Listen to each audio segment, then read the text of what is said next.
欢迎大家，我给大家做自我介绍，我是一个空姐，看得出来吧？听得出来气血很足哦，应该看得出来，感觉到不好欺负啊。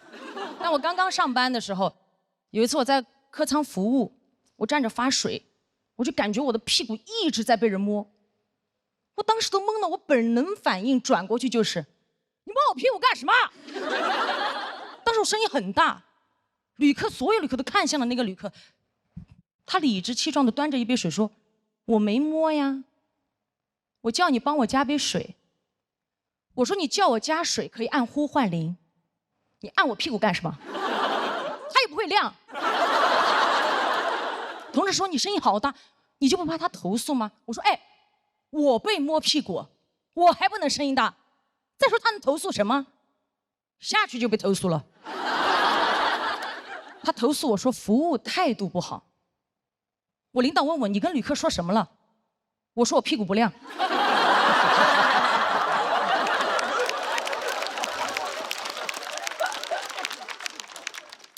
导说你怎么能这么跟旅客说？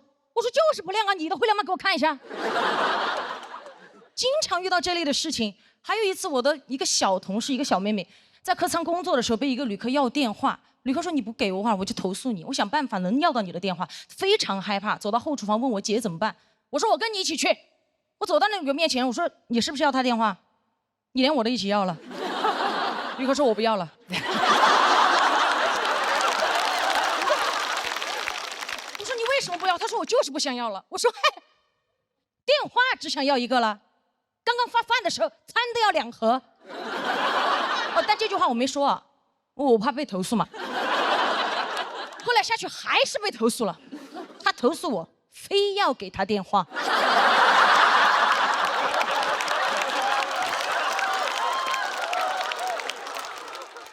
前不久我闺蜜也是给我打电话，我刚刚下班不久，她给我打电话说她在一个工作局上，她的一个工作局上她走不了，让我过去接她。我到了之后，她领导突然站起来说：“哎呦，空姐来了，快点快点快点，空姐来了，快点快点，都在等你，来坐下吃点，都在等你。”我说都在等我，我一看桌上什么都没了，等我干什么？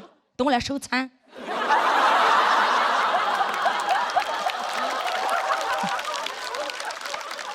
我刚刚下班又要上班，刚坐下，他领导就递了一杯酒在我面前。我说我不喝酒，真不喝了。他领导说：“哎，你们空姐不是都挺能喝的吗？”我心想，什么叫空姐都挺能喝？你见到的空姐都是站在门口，您好，欢迎登机，15、20没有过，这样吗？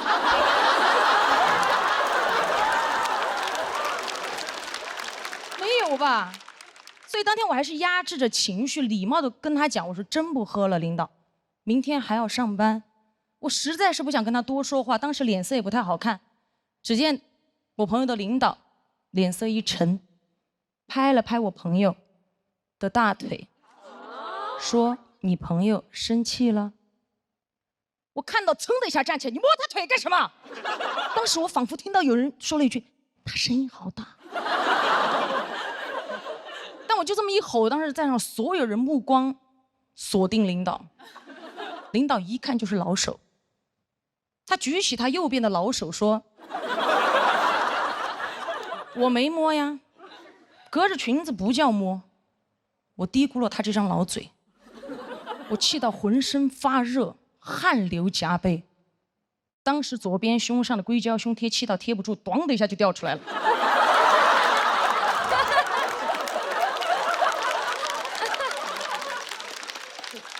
我捡起来想贴回去，突然看到有一只蚊子飞到了领导脸上。应该有一只蚊子。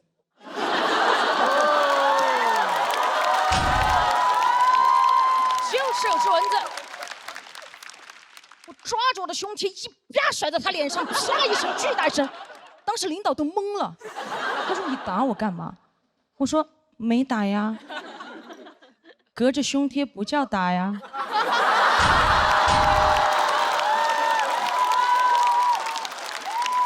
我想跟他讲，这是一个女人宽广的胸怀拍在你不要的脸上。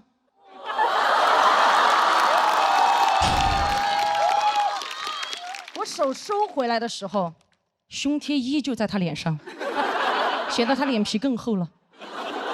他当时什么话也没说，只是默默地摘脸上的胸贴，一边摘一边看着我闺蜜说：“你朋友挺有种的。”你看，她连这句话都不敢对着我说，因为她知道我真有。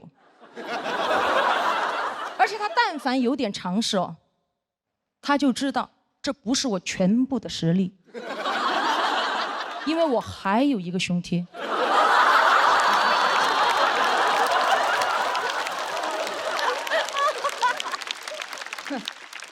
回家路上，闺蜜就在车上担心嘛，因为她的领导跟我领导认识，会给我穿小鞋。我说可笑，什么叫穿小鞋？我胸贴都不穿。后来我朋友领导还威胁她，让她不要把这件事情说出去，不让她在公司说。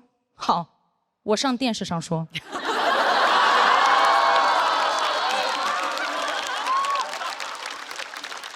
说出来是我该做的事儿，又如何是她该想的事儿？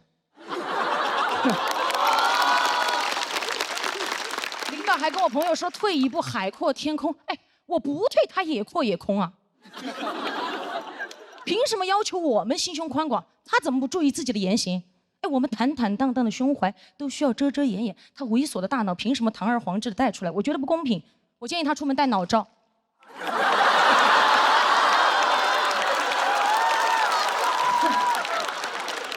爽啊！还有这个领导，如果你不想被骂，你就别做，对吧？如果你做了，你就别怕被骂。如果你觉得今天我骂的脏，哈哈，隔着屏幕也不叫骂。简单如此。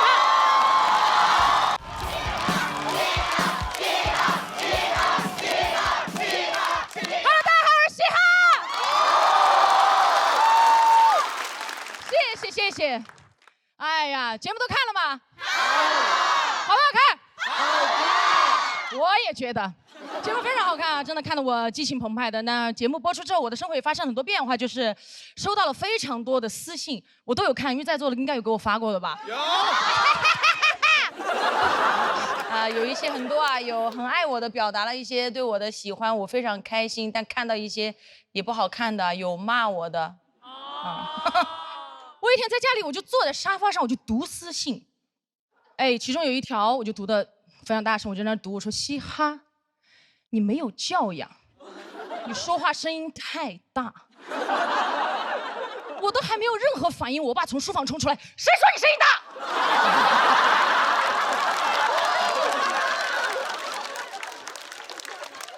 我都吓一跳，我爸说你没有话筒我都听不见。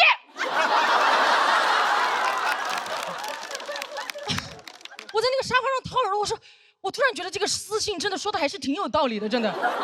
既然都聊到这儿了嘛，那今天就来聊一聊我的爸爸啊。我的爸爸是一位人民教师啊，很多人听到这个职业就会很惊叹，但是大家真的不要惊叹，就怎么说？我有多不像空姐，他就有多不像老师。记忆非常深刻的是，有一次小时候小学我在被同学欺负，剪我的头发，我就还手嘛，我们两个人就互殴起来，结果就请家长了。对方家长一来，来势汹汹的直接问我爸：“你怎么教育的？”我爸说：“谁让你孩子剪我女儿的头发？”对方家长直接说：“剪你女儿头发，她又不痛。”我爸在说：“谁说不痛？她头发都死了，你看不见吗？”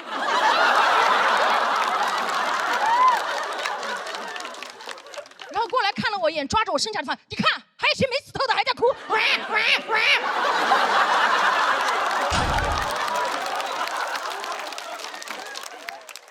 对方家长都惊呆了，没有想到我爸会共情头发，然后转过来回过神来，突然对他说了一句：“听说你还是老师，你怎么教育的他？”我爸的哭声戛然而止。当时他就叹了一口气，走出门外。过了一会儿，他就进来了，抬手看了一眼手表，对那个家长说：“哈哈，5点半了，老子下班了。”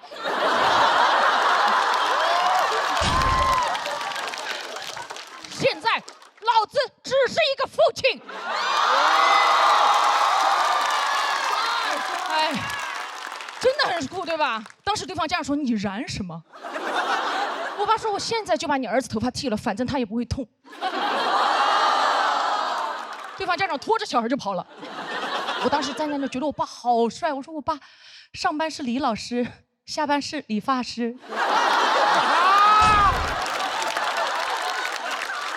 而且那一次事情过了之后嘛，我就一直很想感谢他，就总想为他做点什么。就有一次放学回家了，我就乖乖在家把他的拖鞋摆好，等他回家。但家里的小狗老是跑过去把鞋弄乱嘛，我实在没有办法，摆了好多次，没有耐心了，最后就用502把他拖鞋粘好固定。爸爸回家一开门，看到门口摆得整整齐齐的拖鞋，热泪盈眶。穿上去的那一刻，欣慰地笑了。迈出去的第一步，门牙断了。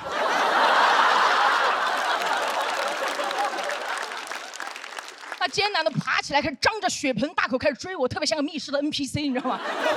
我俩隔着茶几在那周旋，眼看我马上就要被爸爸抓住了。我爷爷突然从房间里出来，对我张开双臂说：“过来，不要怕。”我一下扑进爷爷的怀里，那一瞬间安全感爆棚。1秒钟之后，我爷爷把我转了一个方向，对我爸说：“快点，抓住了，来！”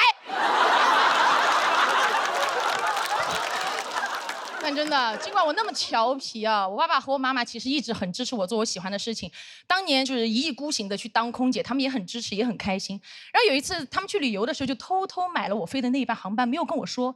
我当时在飞机上看到我爸爸那一刻，我都吓到了。我爸给我眨了一下眼睛。我不敢说话，那个时候我刚飞，我太小了，我就回到工作间。起飞之后，他就找我要了一杯橙汁儿，我送到他手里，转身还没有走2步，突然就听到我爸用巨大的声音在客舱朗诵。他喝了一口，他说：“啊，好甜呐！”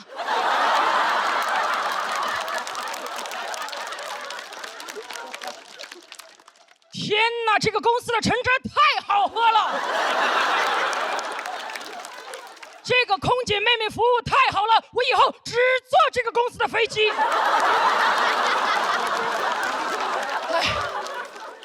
当时周围旅客都盯着我爸爸，以为橙汁的供应商来了。早知道他这么能广播，我就该给他统一春福备茶。啊！我爸一拿着就啊，这个牌子的茶太好喝了，3重焙火，口口生香。我以后只喝这个牌子的无糖茶。哎呀，没有想到我爸居然可以接商务了，真的。那记得这个就是小学的时候啊，但我这个性格，当时我们班上有个老师就会特别的针对我，他觉得女孩不应该这个性格，然后课堂上无论谁讲话，他都会认为是我，也不听我解释，直接让我滚到外面去站。我就特别不喜欢他。有一次他考试，我就故意交白卷，我想气死他。我也不知道我当时哪里来的自信啊，可能我爸的比他先气死。老师让我把卷子带回家给我爸签字，我不敢，我就拿回家模仿我爸签字，最后还是被发现了。我爸爸过来直接把卷子拍在桌上说：“滚过来！”我当时就跪下了，我一边跪一边滚，就前滚翻。我边滚边承认我的所有错误，我说：“爸爸，我知道错了，我再也不气老师，再也不跪交白卷，再也不骗人了。”我这么翻滚到他面前的时候，我就觉得我已经把所有的错误都主动承认完了。我爸低头看着我说：“你刚刚说的那些，我都能理解你，我不怪你，因为是你的老师针对你，你委屈，我都理解你。”我当时抬头盯着他，那么理解我，为什么让我滚呢？我不理解。我爸说：“呵呵，不理解是吧？我叫什么？”我当时抬头看了一眼我面前这个男人，我觉得又熟悉又陌生。我说：“你叫什么？”他说：“站起来，把我的名字大声读出来。”我说：“李学军，木子李，学习的学，军人的军。”我爸说：“来，过来，睁大你的狗眼，好好看看写的什么字。”我一过去，卷子上洋洋洒洒3个大字：李学车。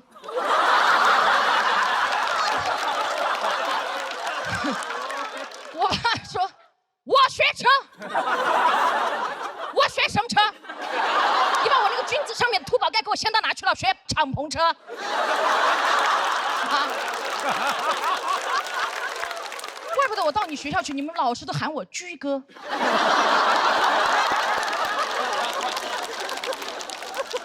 滚进去，把我的名字抄100遍。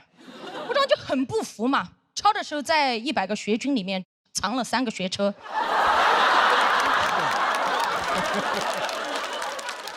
后来那天加起来，我一共抄了400遍。前段时间朋友去我家啊，就跟我爸爸聊天嘛，就开始聊，就说：“叔叔，其实你不知道，其实我们一直都很羡慕嘻哈有您这样一个这么有趣又好的爸爸。”我爸当时在旁边挺不好意思说：“哪里好了？这不是一个爸爸正常该有的样子吗？”我朋友听完，当时在旁边就说：“嗓门确实挺大的。”其实这次来之前我压力也蛮大嘛，因为看到那么多不好的评论，加上又是半决赛，然后爸爸走之前跟我说：“你好好讲，不要去管那些不好的评论，有我和妈妈，你什么都不要怕。”我当时转过去盯着我爸爸，我说：“爸爸，原来你可以小声讲话。”我爸当时说：“当然啦，因为最好的脾气要留给你和妈妈。”谢谢爸爸，谢谢大家，我是嘻哈。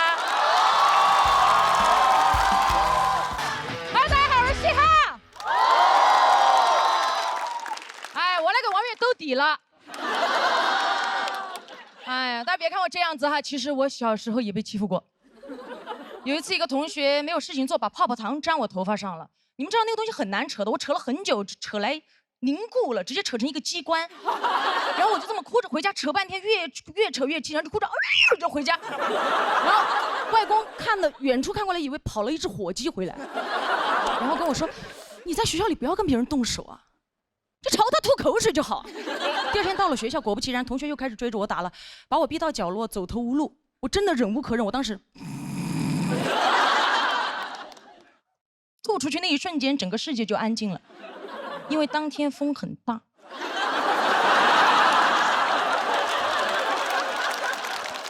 因为我的外公忘了告诉我，口水要顺风吐，2秒前的口水正中眉心。外公一生打过很多仗，抗美援朝、解放战争，然后从小就跟我说了，打，给老子打，仗来了就要打。这句话真的影响我很多，但那次发现口水仗不好打。我第二天到了教室，拉开书包，发现里面多了一根擀面杖。当天刚好是学校组织的春游，外公也刚好给我做了我最喜欢吃的馒头，跟那个擀面杖放一起。到了目的地，我刚拿出馒头，一个同学拿着他的薯片过来嘲笑我吃馒头土，一把把馒头给我打掉。老子拿出擀面杖，一把揪起他的薯片，擀得稀烂。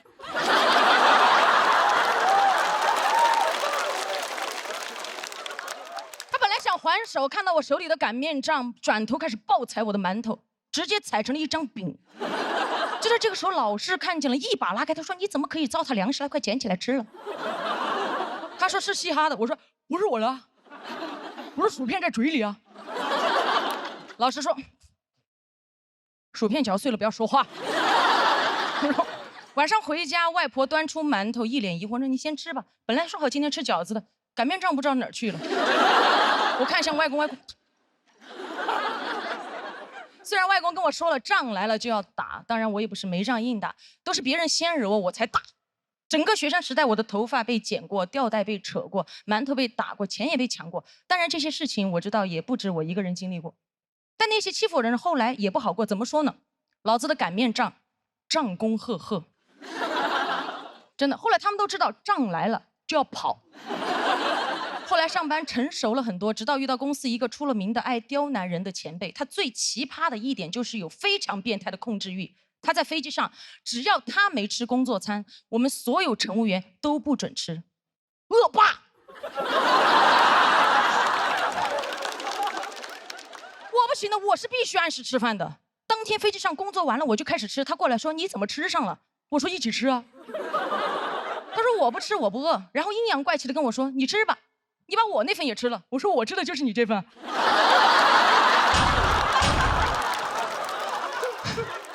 那趟航班他后面就一直在挑我的刺。我发咖啡，他说温度不对；我发餐，他说餐冷了；我烤的面包，他说不够硬；我烤硬了，他又说软了。我当时拳头都硬了。我盯着他说，旅客觉得很好，很满意。他一把拉过我，恶狠狠地说：“我说什么就是什么。”我说什么？他翻了个白眼，指着我说：“你的平底鞋是公司发的吗？谁允许你穿的？”我说我自己。他说：“你懂规则还是我懂规则？像你这种乘务员，你知不知道我可以处理你？我甚至可以让你不穿鞋飞。”我心想他好矛盾，又给我不穿鞋，又要给我穿小鞋。他到底什么规则？穿搭要显贵，上半身基础，下半身就不基础。疯了，真的。吃了2份饭是有点晕碳啊，真的。那这一次也是我职业生涯耿耿于怀的一次经历。后来我朋友都在问你到底是做了什么让他这么讨厌你。我说做自己。后来还在公司造我的谣，说我在外面讲脱口秀是不务正业。后来越传越离谱，有一次传到我的耳朵里，一个同事甚至都不认识我，过来跟我说：“你知不知道我们公司有个人在外面做嘻哈被抓了？”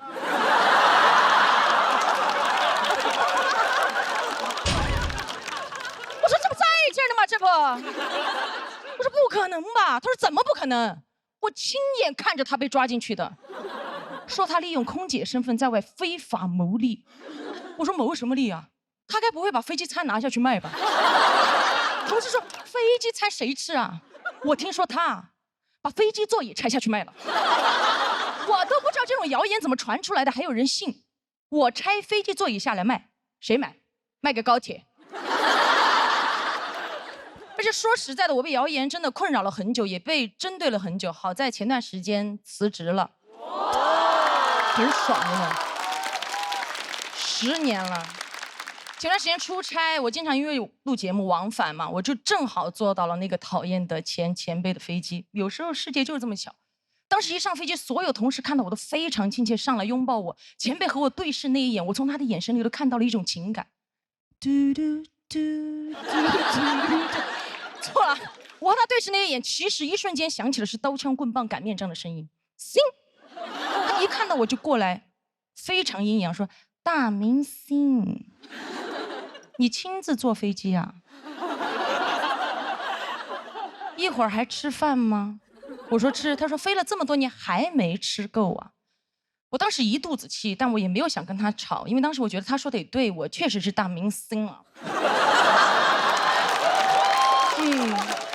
起飞之后没过多久，我旁边的旅客按呼唤铃叫他过去，说饭冷了，口感不好要投诉。我的前辈过来说不会吧，我在旁边说不会吧。那个旅客对我前辈说：“不信你自己吃一口。”我一把挡在前辈面前，对旅客说：“他不吃饭的，在飞机上，我帮他吃吧。”就在这个时候，旅客指着他说：“像你这种乘务员，你知不知道我今天可以投诉你？”在那一瞬间，我突然在前辈身上看到当年我的影子。我不想为难他，真的替他吃了一口，说还好，但我也不想放过他，说还好没吃到下面，下面更凉，你端回去重新再给他热一下吧。他这个前辈真的没有想到，当初他为难我的口水，在高空飞了这么多年，还能在万里高空击中他的眉心。前段时间看新闻啊，网上看到很多航空公司开始实行女乘务员可以自行选择着装了。我那个时候看着我的同事妹妹们穿着自己买的平底鞋，相对轻松自在地走在客舱里的时候，我就感觉那一年在飞机上被刁难的自己，在那一刻才彻底的释怀了。就好像当年那个讨厌的前辈在飞机上趾高气扬地问我：“你懂规则吗？”我说：“我当然懂啊，不合理的规则就应该像这碗冷饭一样，端走重新热，热不好这个老子再热，然后热馊了就好了。”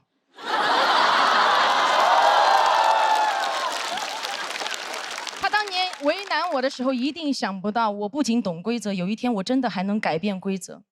但有一条规则我尝试过改过，但真的改不了。就是口水要顺风吐，进来人嘻哈。Hello， 大家好，我是嘻哈。谢谢，今年终于上来上节目了啊！因为一直有工作，是个空姐。哇，你们今天的反应真的很棒。之前有一些观众听到这，你根本就不像，我又不直接这样上。我们空姐要选上之后，要经过非常程序化并且非常系统的培训之后才能上岗。我觉得能理解，但是唯一不能理解的是，其中有一项培训很奇葩，就是把我们所有人带进一架空飞机，给我们一个真实的餐车、水车，让我们对着空座位想象那里有旅客，给他们服务。无法想象是吧？给你们演示一遍，空的。你好，欢迎乘舰，里面请不要打我。就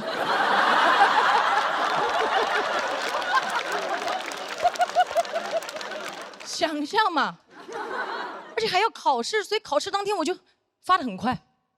我说老师，我发完了。老师看着我说，你怎么这么快就发完了？你同学才发2排，你怎么这么快就发完了？我看着一脸认真的我的老师和我这边的空座位，我说我这边的旅客他们都不要。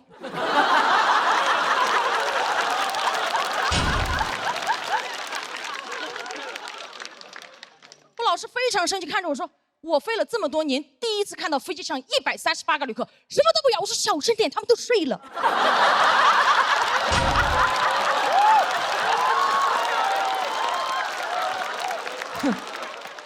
模拟，你怎么模拟？当我真的上飞机工作之后，我发现有些问题真的模拟不了。你不要说旅客的行为了，我连我同事的行为都模拟不了。有一次飞行，我和我同事一起给旅客发水，他一不小心把水洒在了旅客身上，当时情况非常紧急，我看了他一眼，他突然开始假装飞机颠簸。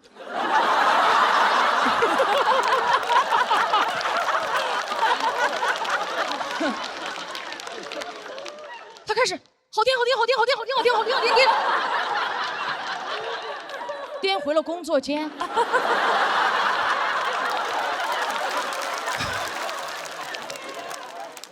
当时那个旅客端着杯子看着我，我看着越颠越远的同事。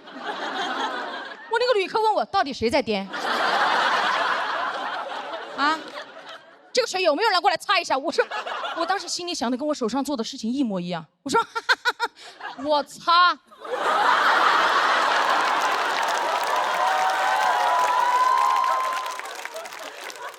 真的很多东西是模拟不了的，一旦跟人挂钩，人是很复杂的，对吧？模拟不了。有一次，一个旅客上飞机，自己的耳机坏掉了，找我要飞机上的耳机。但是因为飞机上耳机的插孔跟他的手机插孔不匹配，而跟我大发雷霆。我给他报纸杂志他都不要，他一把给我摔开，他夹着机票指着我的脸说，我今天上飞机就是专门来听歌的，听不了歌我就投诉。他这句话简直给我当头一棒，当当。而且当时周围所有的旅客都已经探出头来想看我怎么解决这个问题了，我被逼到那个地方没有办法，我蹲下问他，你想听什么？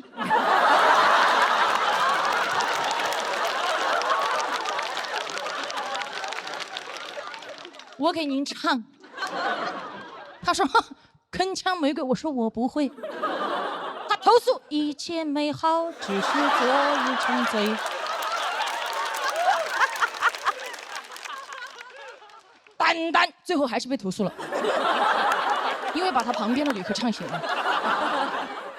旁边旅客拔地而起，老子今天上飞机不是来听你鬼叫的。而且我飞得越久啊，处理的事情越来越复杂。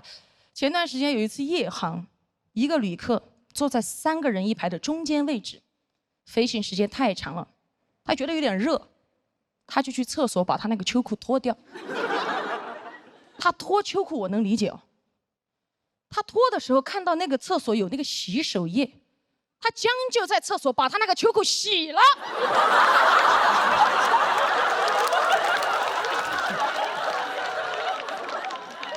他该不会觉得飞机颠簸可以把他那个裤子甩干吧？洗完他拧得半干啊，他偷偷出来，悄悄地走到自己那一排。夜航嘛，所有旅客都睡了，他打开他头顶上方的行李架，把秋裤晾在行李架的边缘，然后把行李架盖了过去，最后把裤腿轻轻地搭在过道旅客的肩膀上，像献了一个哈达。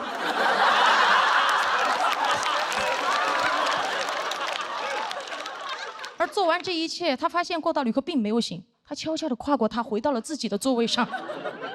他以为这一切没有人看见，可是靠窗的旅客看到了。我这样说，大家是不是有点科幻，有点想象不出来这个场景？我们看一下气氛组的老师，就类似于郭麒麟把他的秋裤洗了之后，晾在了杨天真的头上。杨天真醒的时候被滴醒了，发现一身都是水，把空姐叫过来说是谁的秋裤。当时空姐目瞪口呆。杨天真怒发冲冠，郭麒麟默不作声。这条秋裤无人认领，但是当时马东站起来揭发了郭麒麟。郭麒麟反手一巴掌：“你是奇葩吗？什么都说。”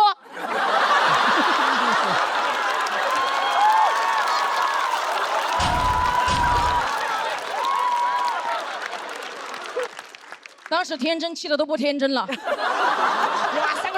可开交。我当时啊，就跟侯佩岑老师一模一样，礼貌的微笑站在旁边，你们不要再打了啦。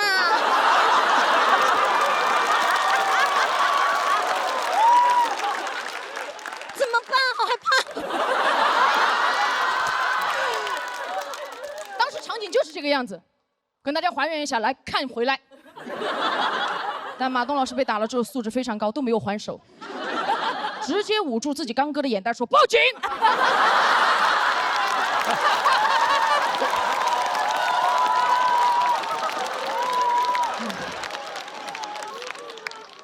所以就报警了嘛。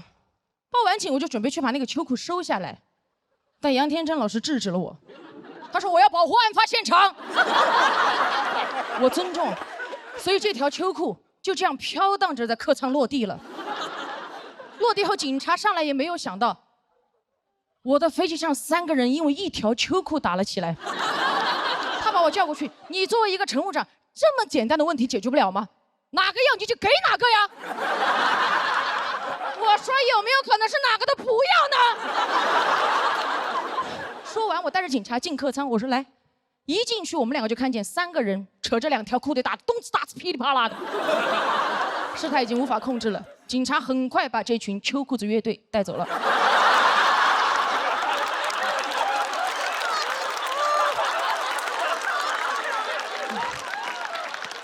下飞机之后，我还是写了很多材料报备这个事情，最后还是被投诉了。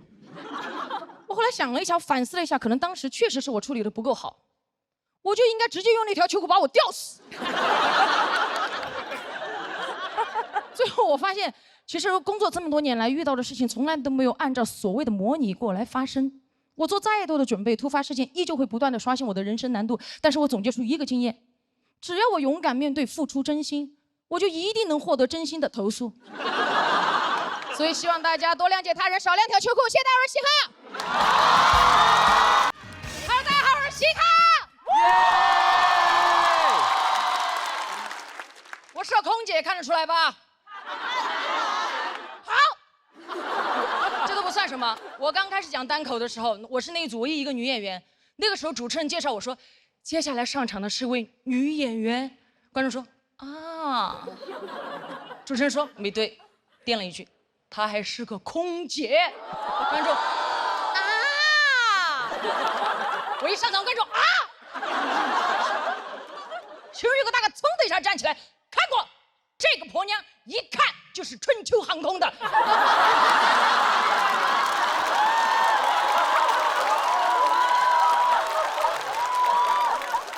什么意思啊？别这样，每个航空公司的乘务员各有各的美，知道吧？这都算了，就是因为大家有这样的反应。前段时间我去看医生，因为腰不好嘛，我一进去那个医生的诊室，有2个老头躺在那个地方针灸。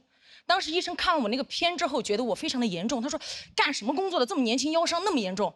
我不好意思说我是空姐，我怕2个老头站起来笑我，我忍了一下。他要给我开脾气，他说你快点干什么的？我说医生你，我高空作业。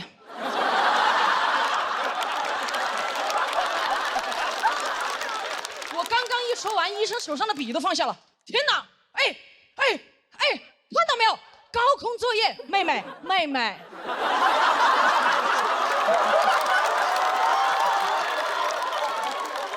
我说你说呀，他说现在像你这么年轻，开塔吊的还是少了哈。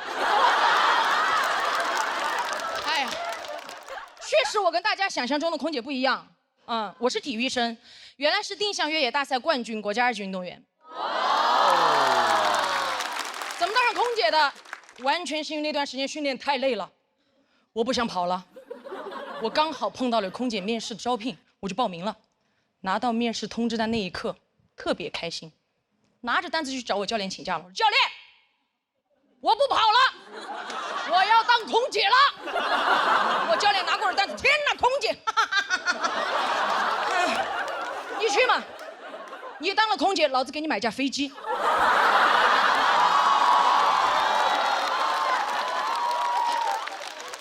当天面试的时候，我分到的那一组堪称当天面试的死亡之组。什么意思？条件太好了，因为我们那天所有人都分成7个人一组，最多就是7选2，有些甚至一组全部淘汰掉。我一进去我们那一组，不要说7选2了，我进去我都选了4个了。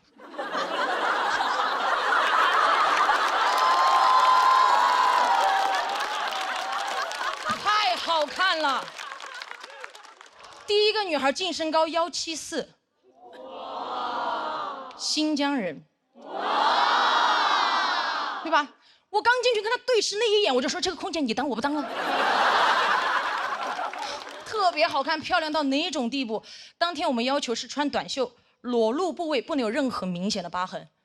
当时面试官问他：“你手臂上这道疤是怎么回事？”他说：“哦，这个是胎记。”面试官说：“哦，胎记，我觉得胎记随着时间的推移，应该会淡掉吧？胎记。”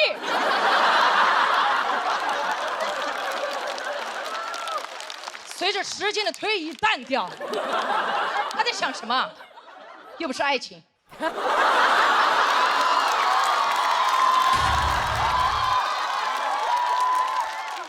而且我这个时候已经明显感觉到第二个女孩子的跃跃欲试了，已经迫不及待，她该踏的时候一个箭步上前，老师好，我是2号，身高171，特长拉丁，咵，她就甩了一个胯出去，就这么快，这个胯都感觉甩到了对面3位面试官的桌子上放着了，目光如炬盯着对面的面试官，好像在说：“你们不给我过这个胯，我就收不回来哦。”面试官哪里见到过速度这么快的胯，对吧？我说：“哦，挺不错的，挺不错的。那个同学可以到旁边冷静一下吗？我们后面毕竟还有那么多选手。”他说：“可以啊。”他这样送着胯就到旁边去了，好灵活。太优秀了！到我的时候，我已经明显感觉到，因为可能是面试官已经看到了太多条件非常优秀的女孩了，到我这已经明显没有什么耐心了。我刚刚上前一步准备开口的时候，他直接打断了我说：“等一下，你基本条件我们已经看了，就不要浪费大家的时间了。你有没有什么特长？”我觉得他一点都不尊重我。我当时冷笑，我说：“特长，哼，这个地方不够我起跑。”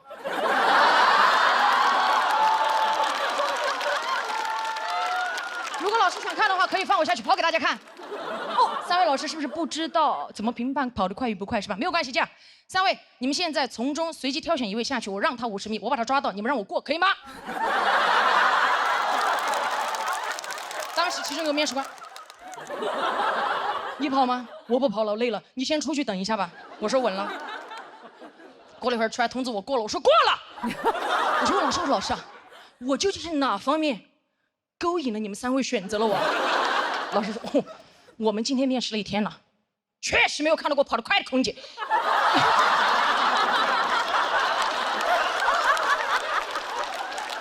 你要跑得快的空姐干嘛？后来上了班才知道，个别旅客啊，极个别，他上了飞机以后，他认为空姐是住在行李架里面的。怎么说？就只要他一按呼唤铃，所有空姐必须像氧气面罩一样快速掉在他面前说：“怎么了？”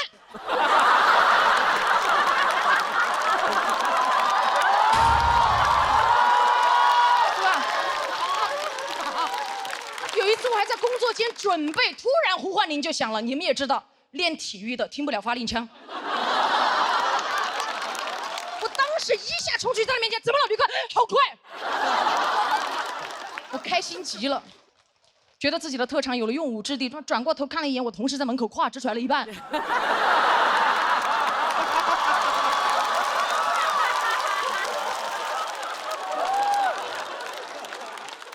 我完全能理解大家为什么想象不到我当空姐的样子，因为这个社会对这个职业的刻板印象确实太多了，对吧？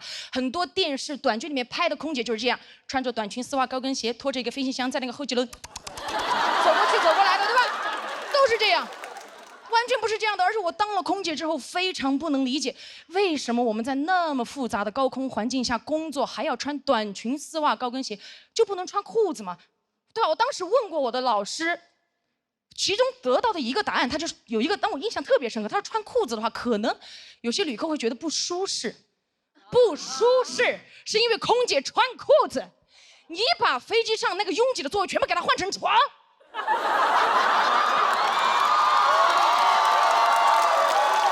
吧？哪怕空姐穿着飞甲站在他面前，他都不会觉得不舒适，睡着了看不见，玛卡玛卡。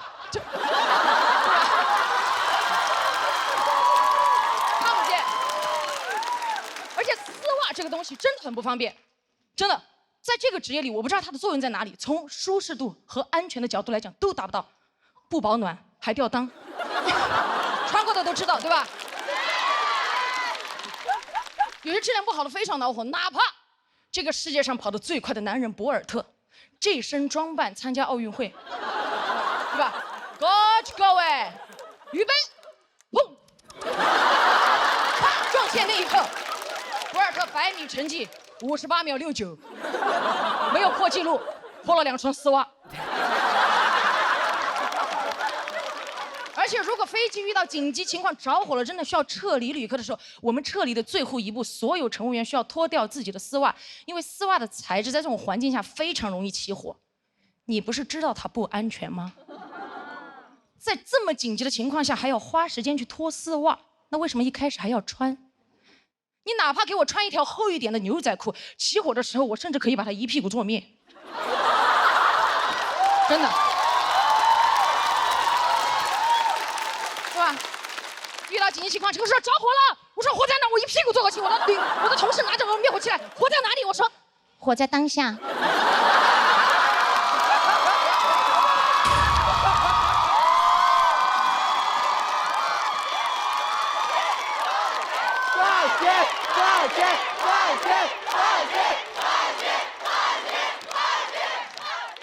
所以真的，对吧？所以空姐穿裤装，真的会让人觉得不舒服吗？今天我刚好穿了裤子，我想拜托大家跟我在一起感受一下。